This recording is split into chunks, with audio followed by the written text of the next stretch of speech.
एक समय की बात है, लक्ष्मीपुर के जंगल में बहुत से पशु पक्षी रहा करते थे।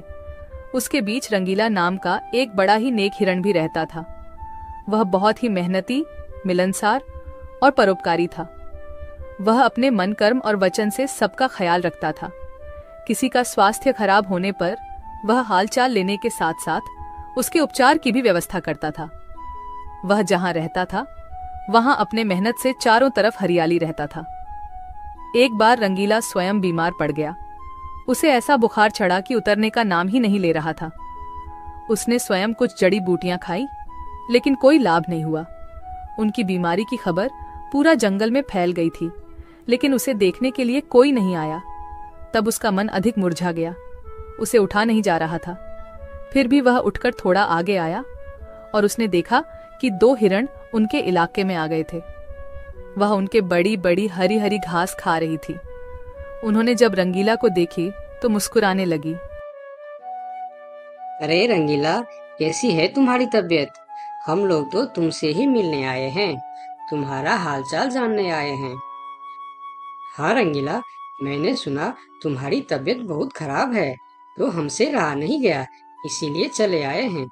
अब बताओ, कैसी तबीयत है तुम्हारी? तबीयत में कुछ सुधार नहीं आया है, अब कोई दूसरी दवा लेनी पड़ेगी। हाँ हाँ, अच्छी दवा लेना और अपनी ख्याल रखना। अब तुम आराम करो, हम चलते हैं। रंगीला मुड़कर अपनी घर के तरफ चला गया और इधर दोनों हिरण फिर से रंगीला के इलाके के हरे हरे घास खाने लगी। हमने इस जगह के बारे में जितना सुना था उससे कहीं ज्यादा पाया। रंगीला ने बड़ी मेहनत से ये गुलशन सजाया है। चारों तरफ हरियाली ही हरियाली है। देखकर और खाकर तबीयत खुश हो गई। अभी पेट भरकर खा लेता हूँ, फिर कल रंगीला से मिलने के बहाने आ जाऊंगा। हमें रंगीला से क्या काम, हमें तो यह हरियाली खींच लाई है।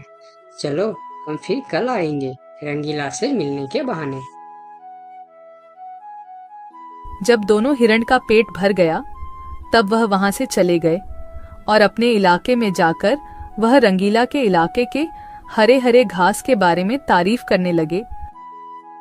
अरे भाई, यहाँ सूखे घास खाकर पड़े हो, वहाँ जाओ रंगीला के दरबार में, रंगीला का हालचाल पूछो और पेट भर के हरे हरे घास खाओ।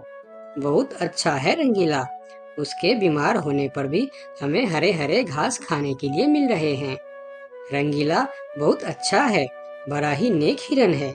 उसके बीमार होने पर भी हमें हरे हरे घास खाने के लिए मिल रहा है। इससे अच्छी बात और क्या हो सकती है।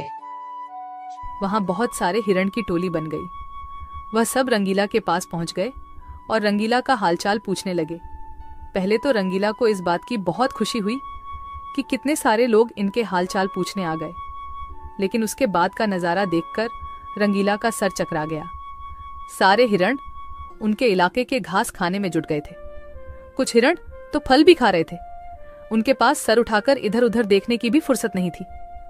रंगीला बेचारा मन ही मन सोचने लगा कि यह लोग मेरे पास 2 घड़ी भी नहीं रुके और घास खाने में जुट गए।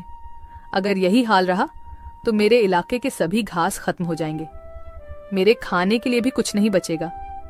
लेकिन उसके थोड़ा देर बाद ही उनका मित्र भालू वहां आ गया। उसके आने में देर हो गया था। माफ करना दोस्त, मुझे आने में देर हो गई है। तुम्हारे लिए औषधि लाने बहुत दूर चला गया था। औषधि तो मिल गई, लेकिन आने में थोड़ी देर हो गई। ये जड़ी बूटी तुम जल्दी खा लो और जल्दी से ठीक हो जाओ मेरे दोस्त। रंगीला ने वह औषधि खाई और कुछ देर बाद ही उसे आराम मिलने लगा। उसका दोस्त भालू उनके साथ ही रुका रहा और 2 दिन के बाद रंगीला का तबीयत ठीक हो गई।